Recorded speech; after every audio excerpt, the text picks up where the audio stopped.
Hello everyone. Last લેક્ચરની અંદર આપણે લોકો જોતા હતા સામાજિક જવાબદારીનો અર્થ અને ખ્યાલ. આજે એના પછી જોવાનું છે સામાજિક જવાબદારીનું વર્ગીકરણ. તો જોઈએ એમાં સામાજિક જવાબદારીની અંદર કેવી કેવી આ પ્રકારની જવાબદારી આવે છે. તો ફર્સ્ટ વન છે ગ્રાહકો પ્રત્યેની જવાબદારી. ગ્રાહકો એકમની ચીજ વસ્તુઓ અને સેવાઓનો ઉપયોગ કહે છે. તેમના પરત્વે ઉચ્ચ ગુણવત્તા, વ્યાજબી કિંમત, ટકાઉ વસ્તુઓ, વેચાણ પછીની સેવાઓ આપવી, હરીફાઈક્ષમ બની માણસની સતત જરૂરિયાત સંતોષવી, પુરવઠો પૂરો પાડવો એ એકમની જવાબદારી છે. ગ્રાહકનો એ હક છે કે તેમને વસ્તુઓ સસ્તી કિંમત, પૂરતા પ્રમાણમાં અને સારી ગુણવત્તાવાળી મળી રહે છે. અહીંયા શું કીધું છે કે ભાઈ કોઈ પણ કંપનીની સામાજિક જવાબદારીની અંદર એની સૌથી પહેલી જવાબદારી ગ્રાહકો પ્રત્યેની જવાબદારી હોય છે. કારણ કે ગ્રાહકો છે એ કંપની ઉપર, એની ચીજ વસ્તુઓ ઉપર વિશ્વાસ રાખી અને એની વસ્તુઓ ખરીદે છે. પરિણામે ગ્રાહકો જે ભાવ ચૂકવે છે એની સામે એને સારી ગુણવત્તાવાળી, વ્યાજબી, કિંમતી વસ્તુઓ છે કે જે આપણે એને પૂરી પાડવી જોઈએ. ત્યાર પછી સેકન્ડ પોઈન્ટ છે માનવ સંસાધન પ્રત્યેની જવાબદારીઓ. 18મી અને 19મી સદીમાં બ્રિટનમાં જ્યારે ઔદ્યોગિક વિકાસ થઈ રહ્યો હતો ત્યારે માનવ તત્વની ભયંકર ઉપેક્ષા કરવામાં આવી હતી. જે 20મી સદીના પૂર્વાર્ધમાં બદલાવ આવ્યો. માનવીને લાગણીઓ છે, ઈચ્છાઓ છે અને તે સામાજિક પ્રાણી છે. તે અમુક ચોક્કસ પ્રકારના વર્તનની અપેક્ષા રાખે છે. માનવીને લગતા પ્રશ્નો હલ કરવા ઉદ્યોગના સંચાલકોએ ઉદ્યોગમાં કામ કરતા કામદારો પોતાનામાંના એક છે એ રીતે વિચારે એ રીતે સંબંધ રાખે તો મોટાભાગના પ્રશ્નો આપોઆપ હલ થઈ જાય. શ્રમ સાધનો માનવ સંસાધન સમાજનું એક આધારભૂત અંગ છે. તેમના પરત્વે યોગ્ય વેતન, સંગઠન, શ્રમ શક્તિ, કાર્ય સંતોષ અને કાર્ય સુરક્ષા, ઔદ્યોગિક શાંતિ અંગેની જવાબદારીઓ છે. અહીંયા શું કીધું છે કે ભાઈ માનવ સંસાધન એટલે કે કંપનીમાં કાર્ય કરતા જે કર્મચારીઓ હોય એના માટેની જવાબદારી છે એ પણ કંપનીની રહે છે. શું કામે? કારણ કે આજે હરેક મનુષ્ય છે એ સામાજિક પ્રાણી છે, એને પોતાને લાગણીઓ હોય છે, એટલા માટે કર્મચારીઓનું પણ પૂરેપૂરું ધ્યાન છે જે રાખવામાં આવે છે. ત્યાર પછીનો થર્ડ પોઈન્ટ છે શેરહોલ્ડરો, ધંધાના મૂળભૂત માલિકો પ્રત્યેની જવાબદારીઓ. સમાજનો એક વર્ગ નાણાકીય રોકાણ ઉદ્યોગોને પૂરું પાડે છે. ઉદ્યોગોની મૂડી જરૂરિયાતને સંતોષે છે. આ રોકાણકારો એ શેરહોલ્ડરો છે. શેરહોલ્ડરો પરત્વે ધંધાની સામાજિક જવાબદારી ઉદ્ભવે છે. કંપની ધારામાં સરકારે શેરહોલ્ડરોના હિતનું રક્ષણ થાય તે માટે સંચાલકો પર અનેક નિયંત્રણો મૂક્યા છે. શેરહોલ્ડરો પરત્વે બે પ્રકારની જવાબદારી ઉદ્ભવે છે. એક તો તેણે રોકેલી મૂડી છેવટે પરત કરવાની અને બીજી વર્ષો વર્ષ રોકેલા નાણાં પર વળતર કે ડિવિડન્ડ આપવાની. ત્રીજી જવાબદારી કોની છે કે કંપનીમાં જે કોઈ પણ શેરહોલ્ડરો કંપનીને પોતાનો બિઝનેસ સ્ટાર્ટ કરવા માટેની મૂડી આપે છે એના માટે કંપનીની જવાબદારી છે. શું કામે? કારણ કે સમાજનો જે એક વર્ગ છે એ એક વર્ગ જ એવો છે કે ભાઈ જે કોઈ પણ ધંધો સ્ટાર્ટ કરવા માટે નાણાકીય રોકાણ પૂરું પાડે છે.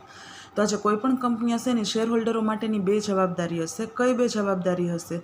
કે એક તો એણે જે મૂડી રોકેલી છે એ છેલ્લે એને બધી જ મૂડી પરત કરવાની અને બાકી જેટલા વર્ષો સુધી બિઝનેસને કંપની ચાલુ રહી એટલા વર્ષો સુધી શેરહોલ્ડરોએ જેટલા નાણાં રોકેલા હોય એના ઉપર એને વળતર કે ડિવિડન્ડ આપવાની. ત્યાર પછી ફોર્થ વન છે સરકાર પ્રત્યેની જવાબદારી. સરકાર સમાજના કલ્યાણ માટે સારો એવો ખર્ચ કરી શકે તે માટે તેની પાસે પૂરતું ભંડોળ હોવું જોઈએ. એ માટે વેપારીઓએ, ઉદ્યોગપતિઓએ અને કંપનીએ પ્રામાણિકપણે સરકાર જે કરવેરા નાખ્યા છે તે સમયસર પૂરેપૂરા ભરી દઈ સરકારના હાથ મજબૂત કરવા જોઈએ. કોઈપણ કંપનીની સરકાર પ્રત્યેની જવાબદારી શું હોય છે કે એને સરકાર દ્વારા જે ટેક્સ લગાડવામાં આવેલા હોય એ ટેક્સ સમયસર અને જેટલા લગાડેલા હોય એટલા ભરવા જોઈએ. એની અંદર કોઈ પણ ચીટિંગ કરવી જોઈએ નહીં. અને સરકારનો જે ટેક્સ છે એને આપવાથી સરકાર છે એ પોતાના હાથ વધારે મજબૂત કરી શકશે અને આવા બિઝનેસને વધારે સારી રીતે પ્રમોશન કરી આપશે. ત્યાર પછી છે નાગરિકો પ્રત્યેની જવાબદારી. જે પ્રદેશમાં કંપની કાર્ય કરે છે, જે રાષ્ટ્રના નાગરિકોને કંપની ચીજવસ્તુઓ અને સેવા પૂરી પાડી નફો રળે છે તેમના તરફ સંચાલકોની જવાબદારી છે. ધુમાડો, ગંદા પાણીનો નિકાલ, કચરો વગેરેનો યોગ્ય રીતે નિકાલ થવો જોઈએ. આસપાસની વસ્તી માટે આરોગ્ય વિષયક જોખમો ઊભા ન થાય તે જોવાની જવાબદારી સંચાલકોની છે. અહીંયા શું કીધું છે? નાગરિકો કોને કહેવાય કે દેશમાં રહેતા તમામ વ્યક્તિઓને નાગરિકો કહેવાય. પણ કોઈ પણ કંપની જે એરિયામાં હોય ત્યાં આજુબાજુમાં રહેતા સામાન્ય લોકો હોય એ પણ દેશના નાગરિકો કહેવાય. તો એ લોકોને કંપની દ્વારા જે ધુમાડો કે જે ગંદુ પાણી નીકળતું હોય એના દ્વારા લોકોના જાનને કોઈ પણ નુકસાન ન થાય એનું ધ્યાન રાખવું એ પણ સંચાલનના હાથમાં છે. ત્યાર પછી છે સમાજ પ્રત્યેની જવાબદારી. સમાન વસ્તુઓનું ઉત્પાદન કરતા ધંધાકીય એકમોએ સમાજહિત વિરુદ્ધ સંગઠનો સ્થાપવા ન જોઈએ. સમાજને ઊંચો લાવવા માટે પ્રયત્નો કરવા જોઈએ. સમાજને નવી શોધખોળ અને ગુણવત્તાસભર જીવન સુખાકારી માટે પ્રયત્નો કરવા જોઈએ. સામાજિક શાંતિ જળવાય, સ્થાનિક કક્ષાએ સંવાદિતતા અને સહકાર જાળવવાની એકમની જવાબદારી છે. સામાજિક મૂલ્યો અને સંસ્કૃતિની જાળવણી એકમની જવાબદારી છે. અહીંયા શું કીધું છે કે કોઈ પણ કંપનીના સંચાલનો હોય એની સમાજ માટેની પણ જવાબદારી હોય છે. એ લોકોએ પોતાના ધંધાકીય એકમોના હિત માટે સમાજની વિરુદ્ધમાં કોઈ પણ સંગઠનો છે એની સ્થાપના કરવી જોઈએ નહીં કે જેની અંદર સમાજની અંદર એક ગ્રુપ દ્વારા બીજા ગ્રુપના લોકોને જોખમ ઊભું થાય. ત્યાર પછી છે સ્થાપકો પ્રત્યે એકમની સામાજિક જવાબદારી. સ્થાપકો જોખમ ખેડીને ધંધાકીય એકમની સ્થાપના કરે છે. તેઓ મહેનતાણું અને નફાભાગ ઈચ્છે છે. તેમના નાણાં અને શક્તિનો કાર્યક્ષમ ઉપયોગ કરી યોગ્ય વળતર અંગેની એકમની જવાબદારી છે. અહીં શું કીધું છે કે કંપનીના જે કોઈ પણ સ્થાપકો છે એના પ્રત્યે પણ એકમની શું જવાબદારી છે કે એ લોકો શું કરે છે કે ગમે એવડું રિસ્ક હોય એ રિસ્ક લેવા માટે રેડી થાય છે અને ત્યાર પછી એ લોકો પોતાના બિઝનેસની સ્થાપના કરે છે. તો એની અંદર એ લોકોને કાં તો સેલેરી અથવા તો કંપનીને જેટલો પ્રોફિટ થયો હોય એમાંથી અમુક % નફાનો ભાગ છે એ મેળવવાની આશા રાખે છે. તો સંચાલક દ્વારા એ પણ પૂરું થવું જોઈએ. ત્યાર પછી છે લેણદારો અને વેપારીઓ પ્રત્યેની જવાબદારી.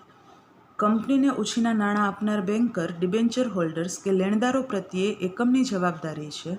ઉછીના નાણાંનું વ્યાજ અને મુદ્દલ સમયસર ચૂકવવા, માલ સામાન પૂરો પાડનાર વેપારીઓને સમયસર નાણાં ચૂકવવા એકમ જવાબદાર છે. અહીં શું કીધું છે કે કંપનીએ પોતાનો ધંધો સ્ટાર્ટ કરવા માટે એને અમુક લોકો પાસેથી ઉછીના નાણાંઓ છે એ લીધેલા હશે અને અમુક વેપારીઓ પાસેથી પણ લીધેલા હશે કે જેની અંદર શેર હોલ્ડરો પણ આવી જાય અથવા તો કોઈ પણ બેંક પણ આવી જાય. તો એને નાણાં છે એ એને જેટલા સમયની મુદ્દત આપેલી હોય એ મુદ્દતની અંદર એને પરત કરવાની જવાબદારી છે એ પણ કંપનીના સંચાલકોની છે. ત્યાર પછી છે પર્યાવરણલક્ષી સામાજિક જવાબદારી. ધંધાકીય એકમ સમાજના કુદરતી સંસાધનો જેવા કે હવા, પાણી, જમીન, જંગલો, ખાણો, ખનિજ વગેરેનો ઉપયોગ કરે છે. ત્યારે પર્યાવરણ સુરક્ષાની જવાબદારી એકમની છે.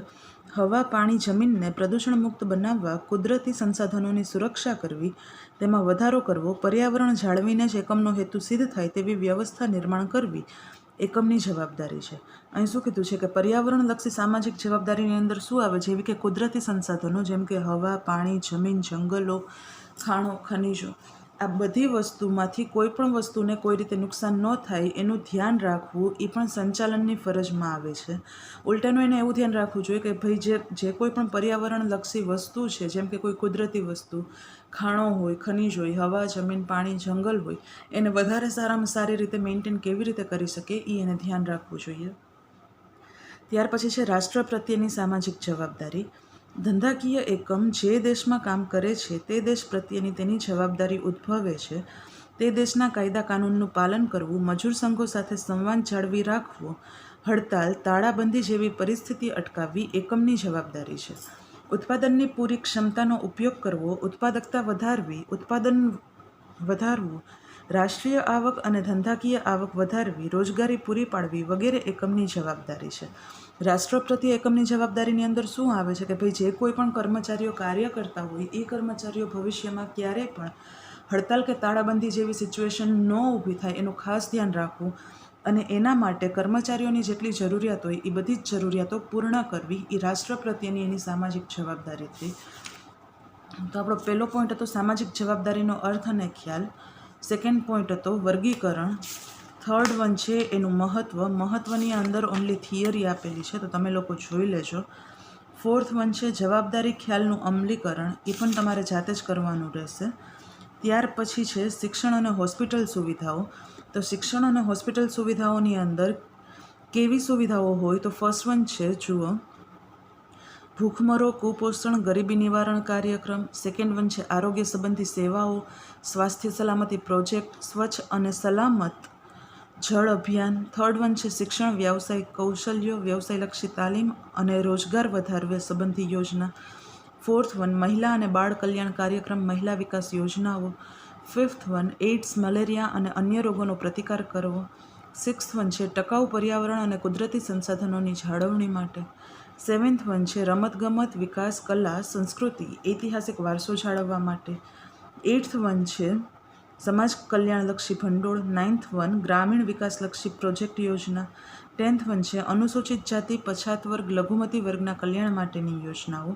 અહીંયા આપણને શું કીધું છે કે શિક્ષણ અને હોસ્પિટલ છે કે જે દેશના તમામ ઔદ્યોગિક વિસ્તારો જેમ કે આપણે GIDC હોય છે એમાંથી સારું એવું ભંડોળ એકઠું કરી અને સારી એવી હોસ્પિટલો છે એ ઊભી કરવાનું હોય, અથવા તો જે કોઈ પણ કામદારો કાર્ય કરતા હોય અથવા તો ત્યાંની જે વસ્તી હોય એના માટે સારી શાળાઓની સ્થાપના કરવી. તો એની અંદર આ 10 પોઈન્ટ છે એનો સમાવેશ થઈ જાય છે. તો તમારો 4th પોઈન્ટ સામાજિક જવાબદારી અને ખ્યાલ છે જે અહીંયા પૂર્ણ થાય છે. આના પછીના વિડીયોની અંદર આપણે 5th વન ફ્રેન્ચાઇઝી જોઈશું.